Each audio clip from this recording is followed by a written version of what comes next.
Boa noite, meus irmãos. Boa noite a todos. Uma oportunidade muito boa aqui, não só de inaugurar, como de novos trabalhos, né, na Casa Espírita. Trabalho assim um pouquinho ingrato, porque toda vez que alguém vem fazer uma palestra, uma exposição, fica todo mundo achando que o palestrante faz tudo aquilo que ele fala, né? A gente fica na obrigação de fazer, mas não necessariamente a gente não é perfeito e não faz. Mas, de qualquer forma, a gente tenta, né, agradecer a Deus por essa oportunidade de estarmos aqui, né, nesse momento e pedir também sua proteção, que os bons espíritos possam nos iluminar e a todos que estamos aqui presentes. Vamos falar de um tema que é muito caro a todos nós, né, que é a felicidade. É um tema assim bastante empolgante e eu trouxe aqui logo de cara para abrir uma imagem muito feliz, né, da nossa campeã, né, da Bia Souza, que ganhou a medalha de ouro lá no judô essa semana. E é um momento que todo mundo almeja, né? Mas eu queria chamar a atenção aqui para essa imagem, que apesar de toda a felicidade estampada no rosto da nossa campeã, tipo, foto ali, né, do lado direito ali embaixo aqui, é, é uma foto onde ela está chorando de felicidade, mas está chorando, né? E ressaltar que, como a gente vai dizer aqui no decorrer da nossa fala, a felicidade geralmente está muito distante daquela questão assim de dinheiro, poder, é uma realização pessoal, que foi o caso dela, né? Eu até vi esses dias, eu não sei exatamente quanto, mas ela parece que recebe um salário muito módico lá no Pinheiros, lá no clube que ela trabalha. O pessoal estava até brincando que ela ia pedir aumento agora por causa dessa medalha de ouro, né? Então, geralmente não está realmente associado a dinheiro, a poder, está associado muito mais a sentimento, a satisfação, né? A questão da felicidade. E seguindo aqui adiante, vamos ver se eu consigo seguir ou não consigo seguir.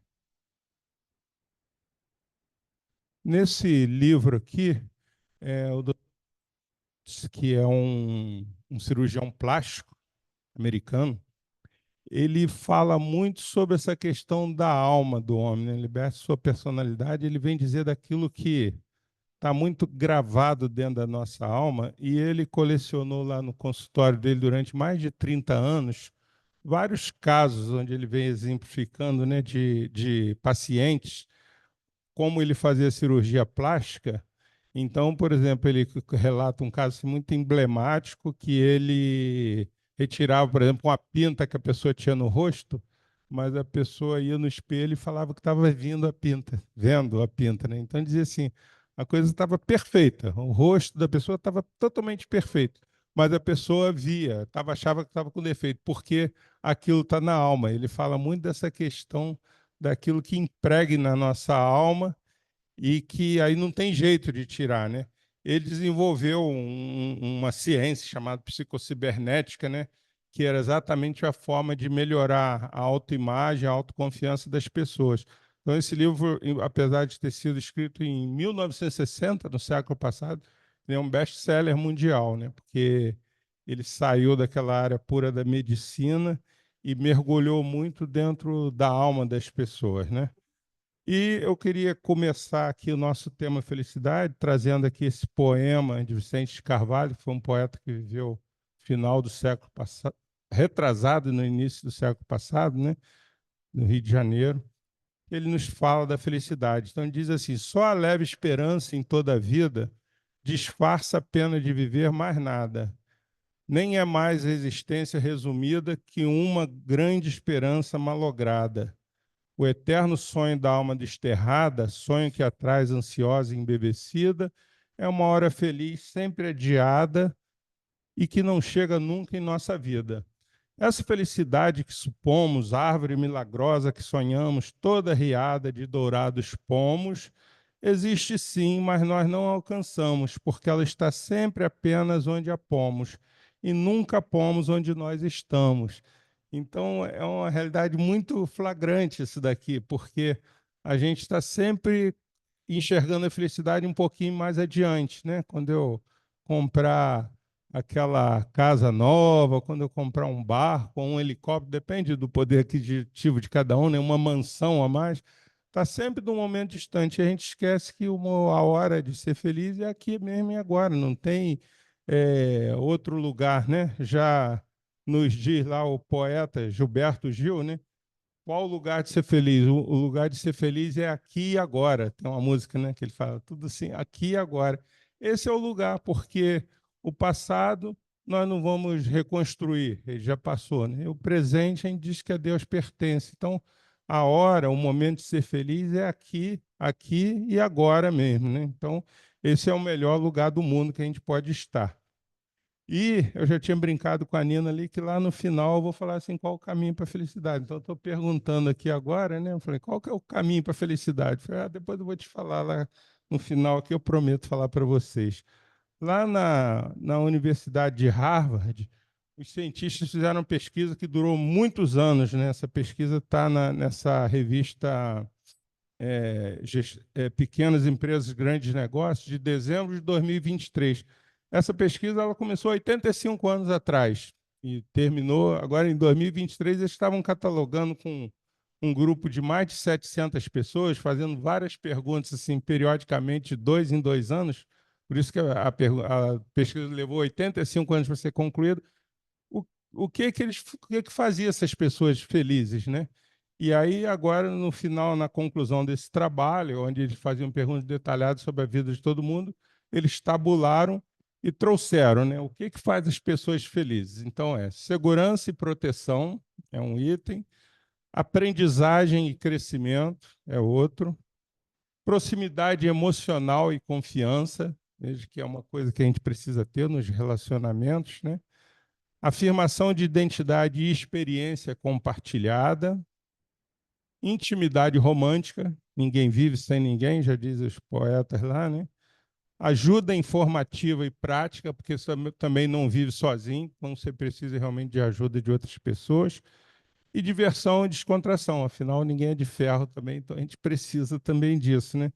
Então ele fala lá nessa matéria, dessa pesquisa, ele fala que nunca é tarde demais para aprofundar as conexões, né, que a gente tem com o mundo, com as pessoas, com a sociedade, com todos aqueles com os quais nós vivemos e convivemos.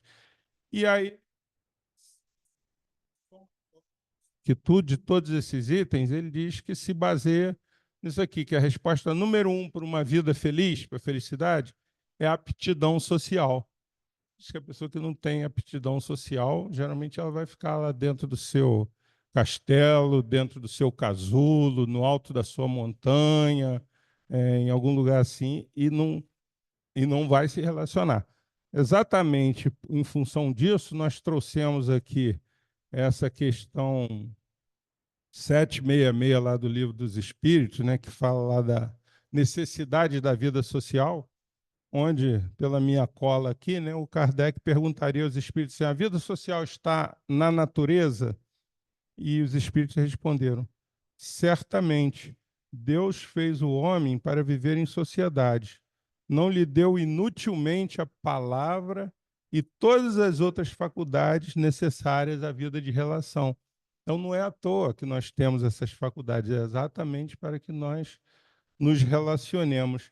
E, em seguida, na questão 767, ele também perguntaria assim: é contrário à lei da natureza o insulamento absoluto, quer dizer, o isolamento? O insulamento é aquele que vive sozinho. E eles responderam: sem dúvida que é contrário, pois que, por instinto, os homens buscam a sociedade e todos devem concorrer para o progresso, auxiliando-se mutuamente. É, né? Não à toa dizem que nós, homens, somos animais gregários, né? A gente sempre pertence a uma greia, a gente está sempre reunido em algum conjunto de pessoas, de objetivos, como estamos aqui agora. Então, basicamente, é impossível você viver sozinho, né? E ainda num comentário dessa resposta da questão 768, os Espíritos dizem assim: o homem tem que progredir. Insulado não lhe é isso possível por não dispor de todas as faculdades, ou seja, nós sempre temos deficiência num lado, aprendemos alguma coisa, ensinamos outras, mas não dispomos de tudo. falta-lhe o contato com os outros homens. No insulamento, ele se embrutece e estiola. E o Kardec ainda faz um outro comentário que ele fala assim: homem nenhum possui as faculdades completas, mediante a união social é que elas, umas outras, têm as faculdades para lhe assegurar o bem-estar e o progresso. Aí, em função dessa resposta aqui, desse comentário do Kardec, eu quero aproveitar também para falar sobre o progresso, porque lá na questão ele voltaria a perguntar, né, nesse tópico lá das leis morais, quando fala da lei do progresso, da marcha do progresso, ele volta a perguntar assim: qual o maior obstáculo ao progresso? Porque ele estava falando que sem interagir com as outras pessoas, nós não conseguimos progredir. E os espíritos responderam que o maior obstáculo ao progresso é o orgulho e o egoísmo. Quer dizer, já é uma fichinha até meio carimbada, né, que nós já conhecemos bem, né? E ele fala assim: refiro-me ao progresso moral, porquanto o intelectual se efetua sempre. Então, a gente sabe que o mundo progride, sim, embora às vezes a gente ache que não, mas é interessante que nesse comentário do Kardec aqui, ele faz uma ilação, assim, um comentário que ele diz o seguinte: que se a gente observar o progresso que teve o mundo entre o século XIV e o século XIX, quer dizer, ele está falando aí de 500 anos, é impossível a gente achar que não vai ter esse mesmo progresso entre o século XIX e o século XXIV. Vocês veem que interessante, né? Século XXIV é o ano 2300, né? Tá certo? É isso, né? Então você vê como é que ele foi longe. Lá em 1857 ele estava dizendo isso. Olha, se olharmos para trás e ver o que a humanidade progrediu entre o século XIV e o século XIX, é impossível a gente achar que não vai haver este mesmo progresso entre o século XIX e o século XXIV. Porém, sabendo que, e a gente está vivendo isso hoje em dia, né, o progresso intelectual vem na frente, embora seja meio triste constatar, mas é porque o progresso moral demora um pouco mais, é mais difícil. Então, você vê muita inteligência, às vezes muita inteligência sendo usado assim para o lado negativo também, né, não sendo usado de forma assim eficiente, mas o progresso moral acabará por vir também, não deixará de vir, não. Aí ele fala isso, que há duas espécies de progresso, que uma a outra se prestam mútuo apoio, mas que, no entanto, não marcham lado a lado. O progresso intelectual e o progresso moral, né, que foi. E o maior obstáculo a esse progresso, principalmente progresso moral, é o egoísmo, como a gente já tinha falado, ele tinha respondido aqui também, os espíritos responderam para ele. E aí, vamos seguindo aqui, buscando a nossa felicidade, né? É muito comum que em dados momentos da nossa vida que o nosso barquinho começa a pegar uma tempestade, um tempo ruim, né? Meio difícil, a gente achar que está muito difícil, né? Mas ninguém falou para a gente que ia ser fácil.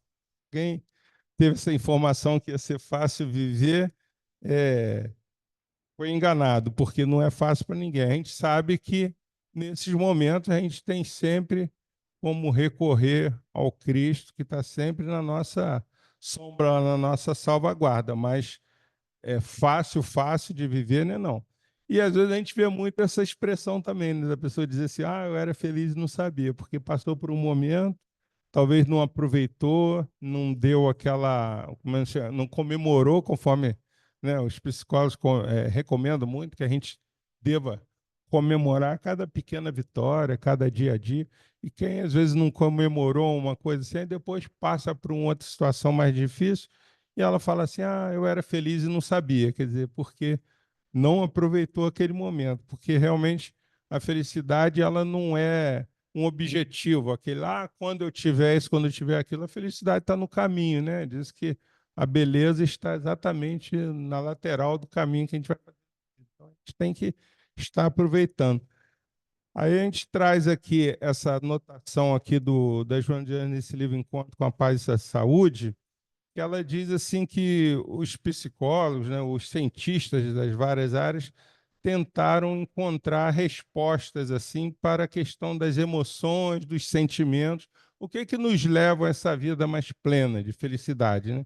Ela fala, por exemplo, que os psicólogos eles estudaram muito a raiva, a inveja, a insatisfação, esses vários sentimentos, como tem aquele livro do nosso Marlon Reikdal lá, né, que é Cultivando as Emoções.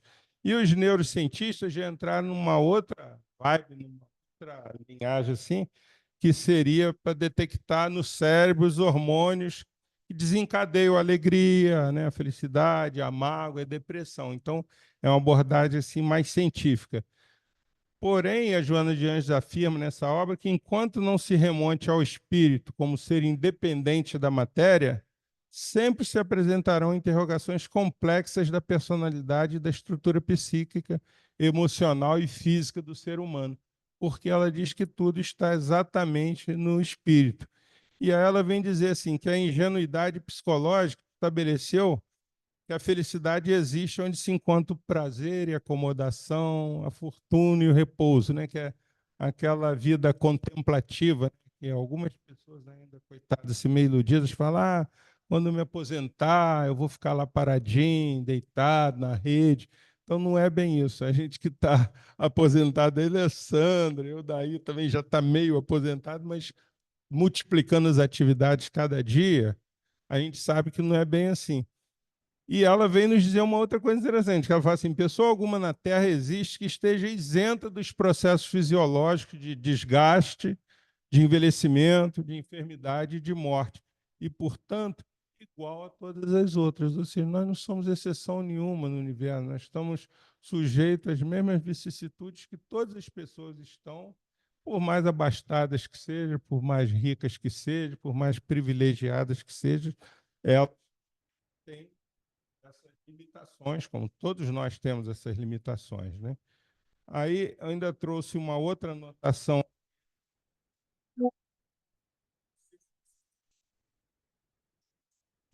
que eu achei uma imagem mais clara, uma imagem mais objetiva, mas vocês me desculpem, né?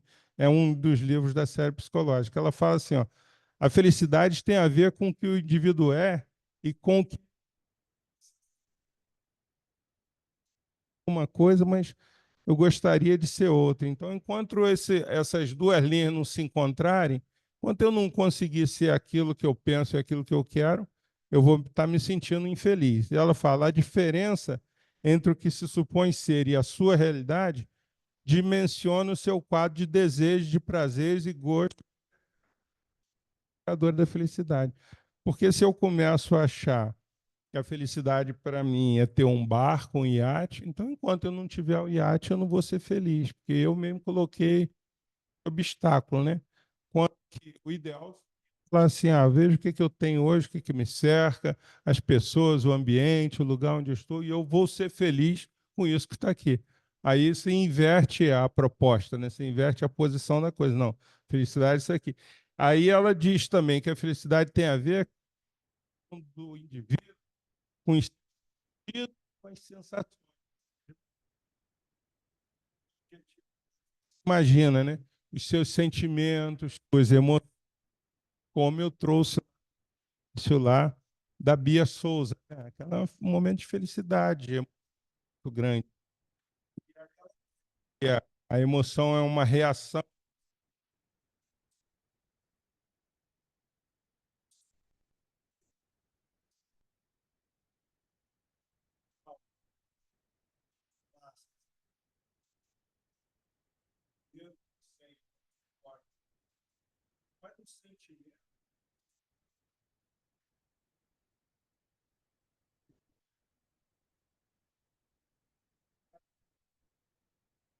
Aí ela diz que na fase dos sentidos, ou seja, quando a gente entra no sentimento, o gozo se transforma, né? Quando você está muito na sensação só, aliás, o gozo se transforma e depois que você foi o gozo,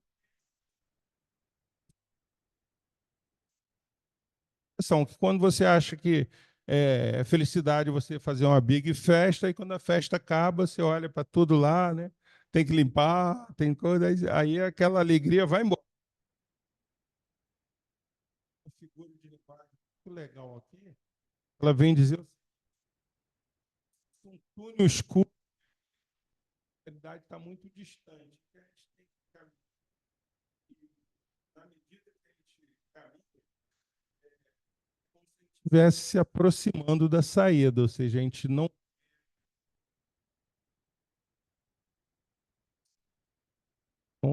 é o fato da gente estar sempre com aquela expectativa de que tudo vai melhorar, que tudo vai se resolver. Acho que está ruim aqui.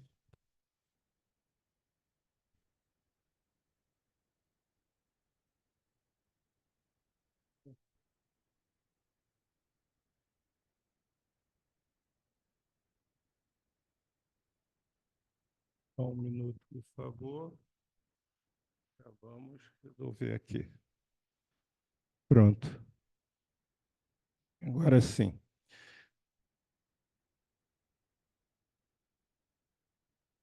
E aí, obrigado, Irineu. Bem, então, dando seguimento aqui à nossa fala, né? Quando a gente fala de felicidade, a gente tem que falar também das nossas aflições, das nossas dificuldades, né? O Evangelho nos traz lá as causas anteriores das aflições, as causas atuais das aflições também. Ela até fala nas atuais primeiro, mas eu inverti a ordem aqui para trazer as anteriores, que no Evangelho nos diz assim: jamais deve o homem esquecer que se acha no mundo inferior, ao qual somente as suas imperfeições o conservam preso. Então, o Evangelho nos diz assim: quando a gente está sofrendo muito, a gente não, vamos baixar a bola, quem está no mundo de provas e expiações, não estamos em um mundo muito perfeito, não, então faz parte disso aqui.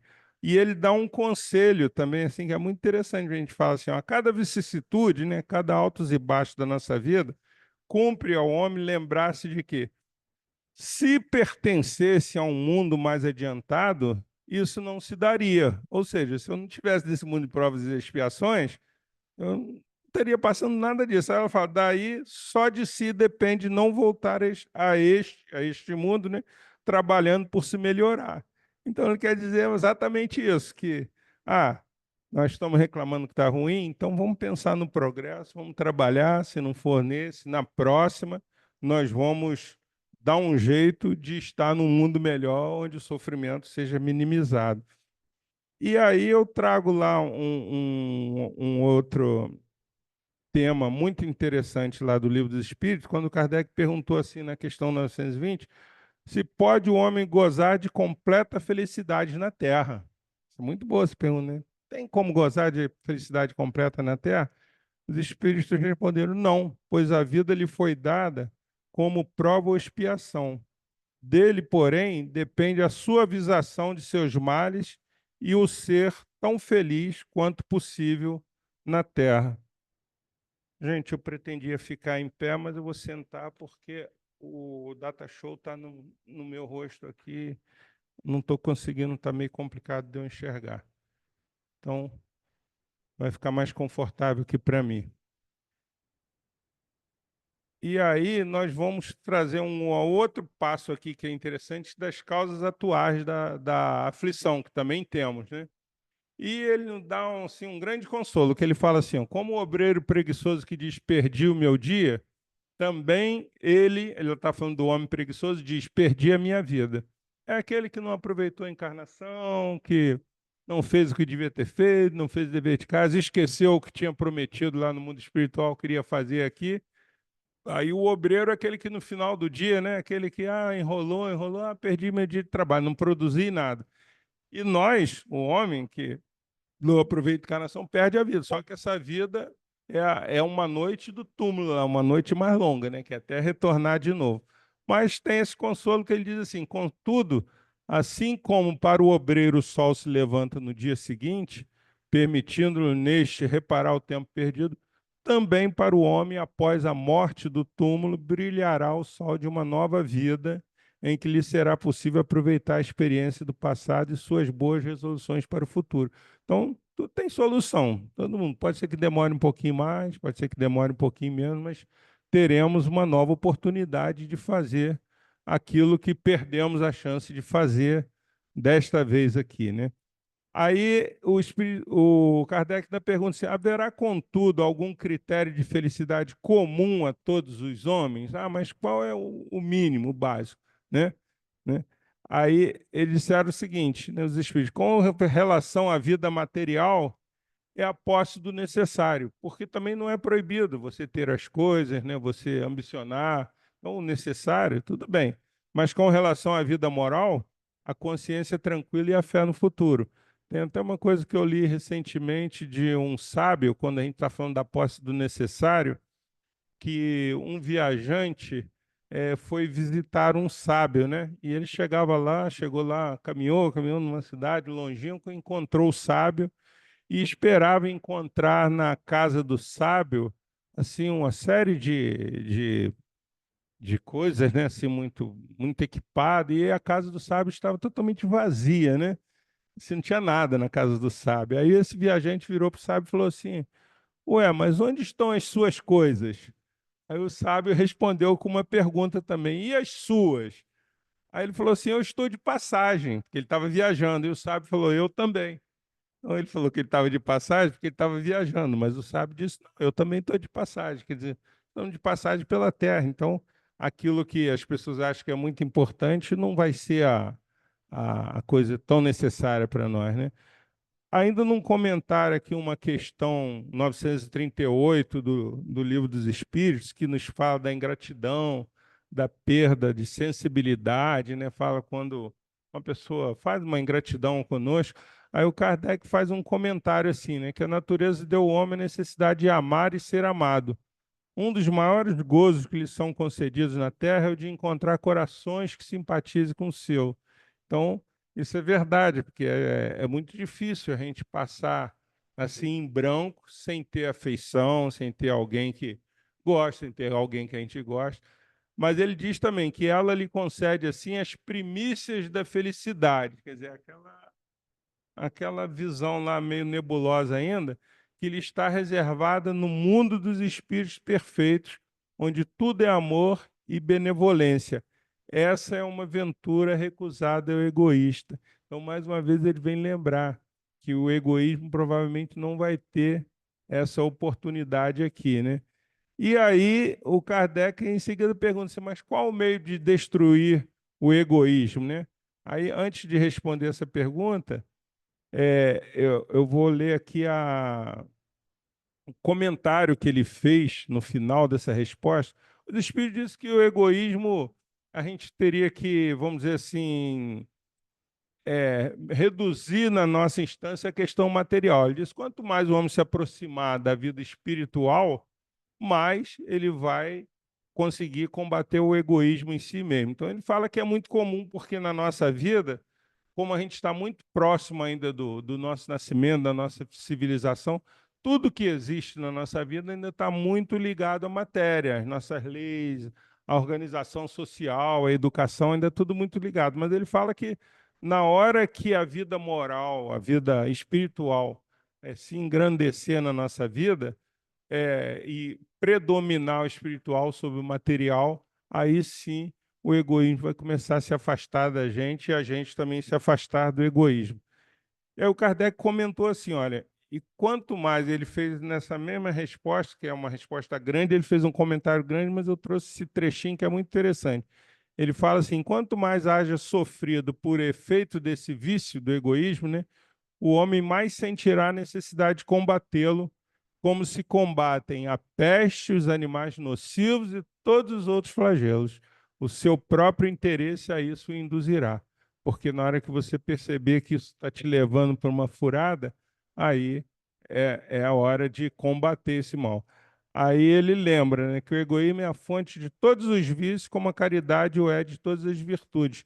Destruir um e desenvolver a outra, né, destruir o egoísmo e desenvolver a caridade, deve ser o alvo de todos os esforços do homem se quiser assegurar a sua felicidade neste mundo, tanto quanto no futuro.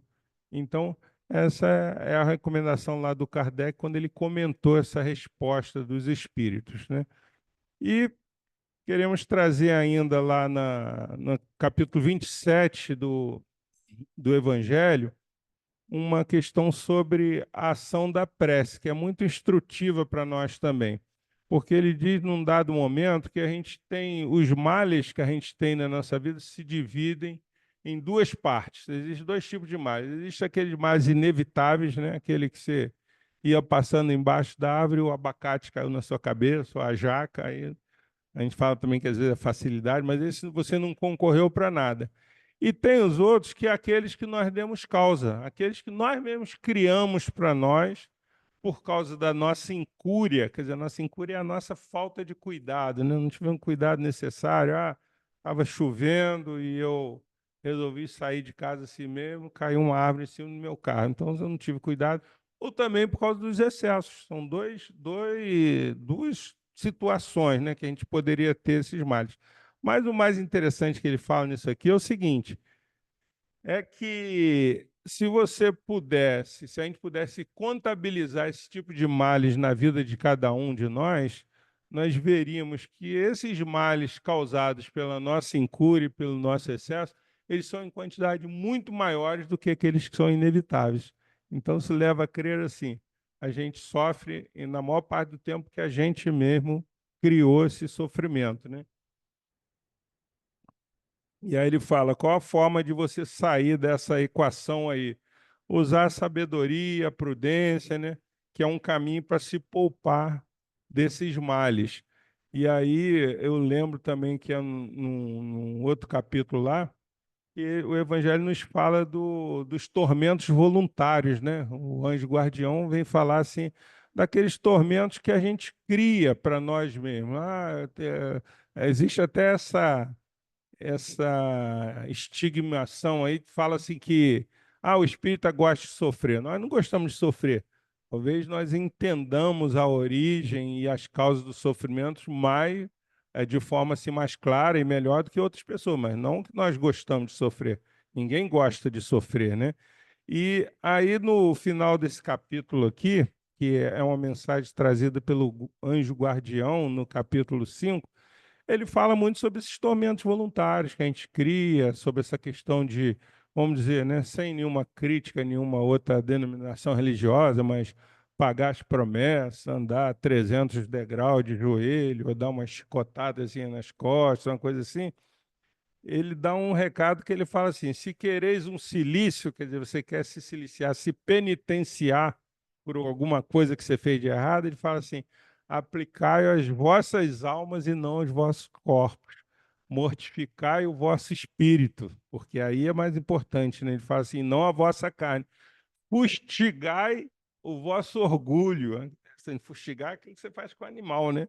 Fustigai o vosso orgulho, flagiciai o vosso amor próprio, enrijai-vos contra a dor da injúria e da calúnia, mais pungente do que a dor física, que é uma dor muito pesada, né? Aí tendes o verdadeiro cilício, cujas feridas vos serão contadas, porque atestarão a vossa coragem e a vossa submissão à vontade de Deus. Então ele fala, quando eu estou pensando nessa questão aqui que eu preciso me ciliciar, me penitenciar, ele fala, então tá, vai penitenciar a sua alma, o seu orgulho, o seu amor próprio, que é muito mais vantajoso do que você dar chibatada em si mesmo, né? Aí aqui eu trago ainda mais um pedacinho aqui da Joana de Anjos aqui, né? Está no livro Psicologia da Gratidão, quando ela fala assim, né? Nessa busca de realização pessoal, base de sustentação para uma existência feliz, surge o desafio do significado existencial no momento que a sociedade enfrenta a pandemia psicopatológica das vidas vazias. É um momento que a gente passa assim na humanidade, principalmente depois agora da pandemia, né?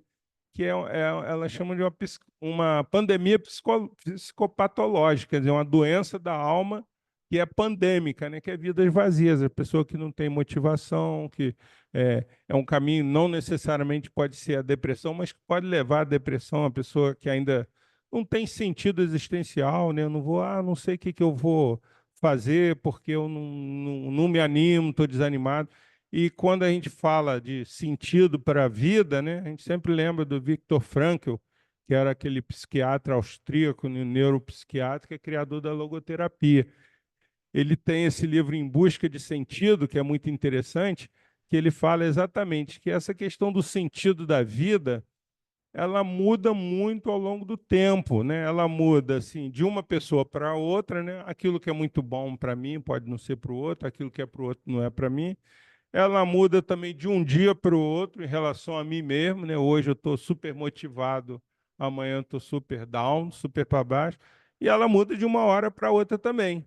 Então, ele diz que o que importa não é exatamente assim o, o sentido dessa forma, assim, mas a gente conviver e ir entendendo isso, porque existem sim vários fatores, né, que pode levar a essa falta de sentido, como às vezes é um desastre emocional, é um acidente, né, perdas de entes queridos, vítimas de tragédias, como nós encontramos lá naquela questão dos nossos irmãos lá do Rio Grande do Sul, mas que isso tudo tem que ser, vamos dizer assim, elaborado, né, para que a gente não viva o tempo todinho sofrendo por causa disso, né?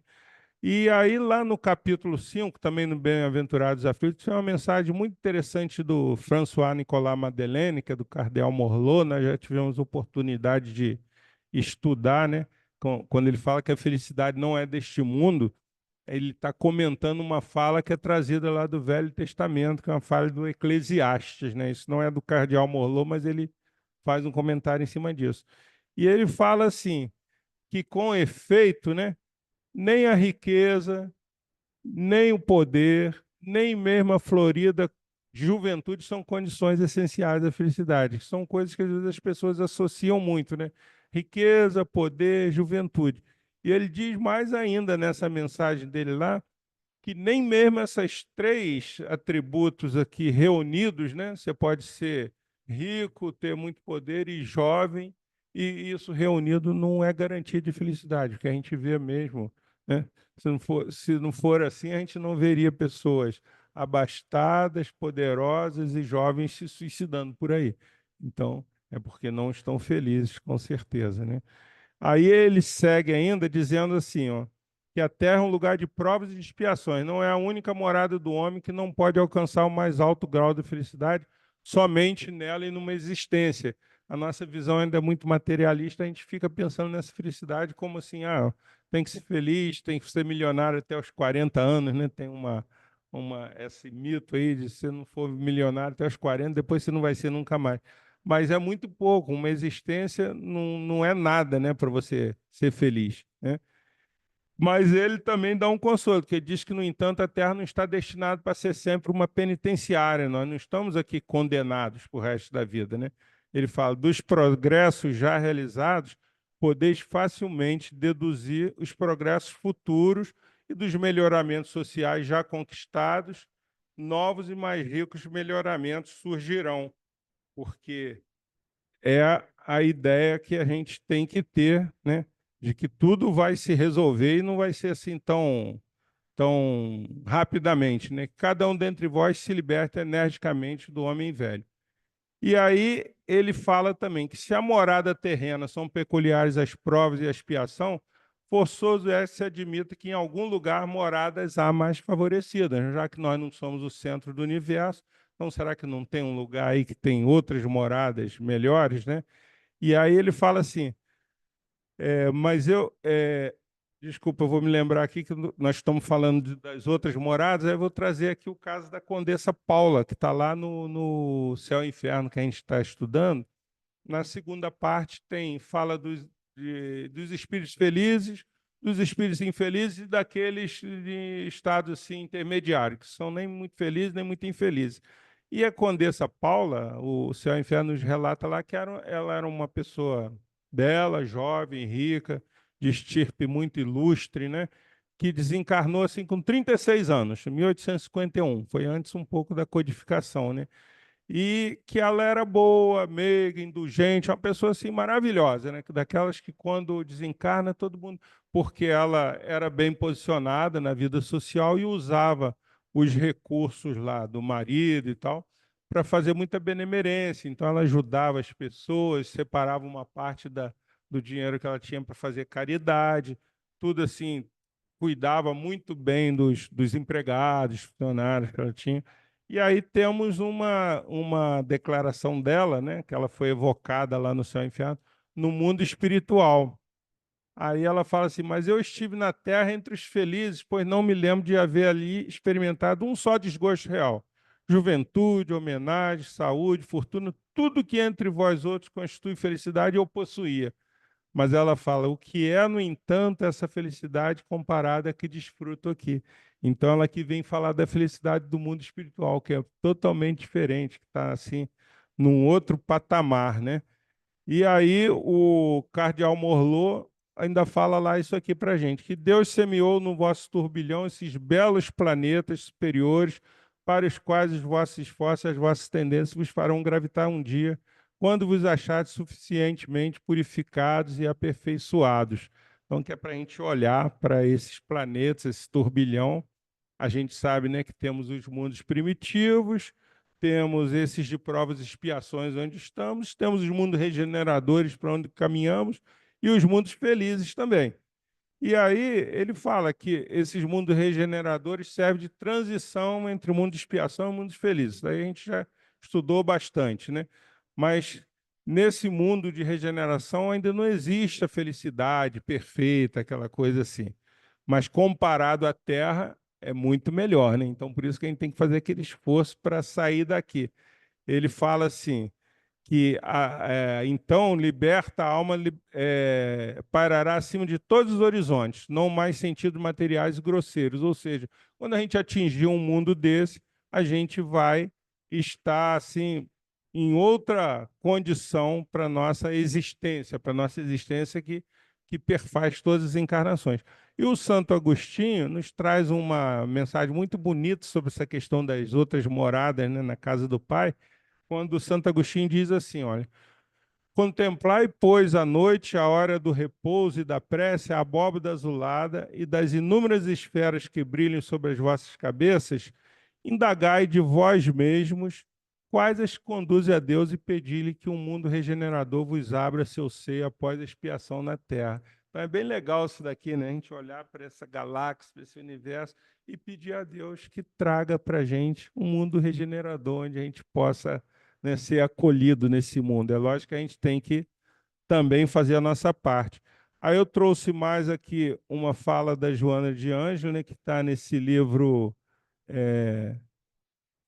Ser Consciente, não, Iluminação Interior, quando ele fala assim, uma coisa bastante legal sobre a felicidade. Olha, diante do arquipélago celular que constitui o corpo, a verdadeira felicidade é de início encontrar-se vivo nele transitando.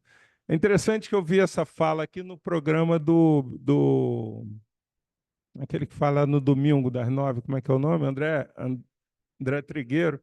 Ele citou esse livro aqui, esse texto que eu fui lá olhar, que eu tenho esse livro em casa, Iluminação Interior.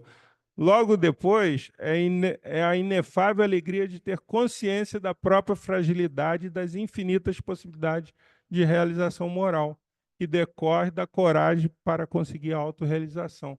A gente ter consciência que a gente tem limitações, mas que a gente tem aquilo que a gente precisaria para andar adiante, né? E aí ela nos fala também nesse encontro com a paz e saúde que o espírito elabora o seu destino sendo o semeador e o colhedor de tudo quanto realiza. Ou seja, né, ninguém semeia para o outro colher e ninguém colhe que o outro semeou. Tudo que eu planto, eu colho, né? Já diz assim, né? Como é que chama? Quem planta vento, colhe tempestade, né? Provérbio popular. Aí ela fala assim, olha, no âmago do ser encontra-se em germe o tesouro que lhe cabe conquistar, impresso nos genes, exteriorizando-se nos neurotransmissores, expressando-se no comportamento psicológico e na organização fisiológica. Está tudo dentro de nós, a sementinha está aqui e vai depender basicamente da gente de levar isso adiante, de sermos felizes, né? E aí eu vim trazer aqui, ainda naquela nossa perguntinha, acho que o coisa ficou aqui invertido, mas que é isso daqui, ó, qual o caminho para a felicidade, que eu falei para a Nina. E aí, segundo lá uma colega nossa lá de Porto Alegre, a Marluce Reis, ela diz que este aqui é assim, um verdadeiro tratado de felicidade, né? Só lembrando aqui que esta tradução aqui das bem-aventuranças é da Bíblia de Jerusalém, onde ele usa essa tradução felizes, que é a mesma coisa que usa bem-aventurados, que a gente fala assim, bem-aventurados os pobres em espírito, e na Bíblia de Jerusalém ela usa felizes. Então, a Marlúcia, essa colega nossa lá, ela fala que isso é um verdadeiro tratado de felicidade. Ó. Felizes os pobres em espírito, porque deles é o reino dos céus. Felizes os mansos, porque herdarão a terra. Felizes os aflitos, porque serão consolados. Felizes os que têm fome e sede de justiça, porque serão saciados. Felizes os misericordiosos, porque alcançarão misericordiosos. Felizes os puros de coração, porque verão a Deus. Felizes os que promovem a paz, porque serão chamados filhos de Deus. Felizes os que são perseguidos por causa da justiça, porque deles é o reino dos céus. Felizes sois quando vos injuriarem e vos perseguirem, mentindo, disserem todo mal contra vós, por causa de mim. Era o Cristo, né? Alegrai-vos e regozijai-vos, pois será grande a vossa recompensa nos céus, pois foi assim que perseguiram os profetas que vieram antes de vós. Esse é o tratado, né, da felicidade. E o caminho é esse daqui, né, que é do Cristo. Eu sou o caminho, a verdade e a vida. Ninguém vem ao Pai senão por mim. Mas eu queria, já para encerrar minha fala, lembrar de uma coisa importante, que não basta a gente entender e ler isso, né? Que lá nesse livro Renúncia, onde tem um depoimento do espírito Alcione, que é uma base usada para o estudo do Evangelho Redivivo, que a gente está estudando lá na segunda-feira. Esse espírito ele viveu na Espanha e ela participava, né, de uma reunião no mundo espiritual, onde eles iam estudar o Evangelho. E ela perguntou, como é que eles faziam para estudar? Eles disseram, a gente lê os capítulos de 5 em 5 versículos e comenta. A Alcino, que era um espírito já bem superior, assim, né? Apesar de uma pessoa jovem, ela diz assim: não, lá na Espanha a gente estudava apenas um versículo e às vezes aquele versículo servia para várias noites de reflexão, né? Porque não é uma coisa tão simples assim a questão da obra do Cristo no Evangelho. Aí ela comenta assim que muitos estudiosos presumem haver alcançado o termo da lição do mestre e chegou ao final com uma simples leitura vagamente raciocinada. E ela fala: isso, contudo, é um erro grave, porque a mensagem do Cristo precisa ser conhecida, meditada, sentida e vivida. Então, é um recado para todos nós, inclusive para nós que somos estudiosos aí dos grupos de estudos, que não adianta muito a gente estudar e se tornar assim, né, PhD naquilo ali, se a gente realmente não, além de conhecer a mensagem, que todos conhecem, a gente tem que meditar, a gente tem que sentir aquilo, e principalmente a gente tem que viver, vivenciar, porque se não viver essa mensagem do Cristo, do Evangelho, aí nós não iremos a lugar nenhum, né, gente? Então era essa a minha mensagem para vocês, eu agradeço aí pela paciência, corri um pouquinho para dar conta, que eu esqueci de ligar o meu cronômetro aqui, mas consegui terminar às 19h59 aqui, tá? Jesus fique com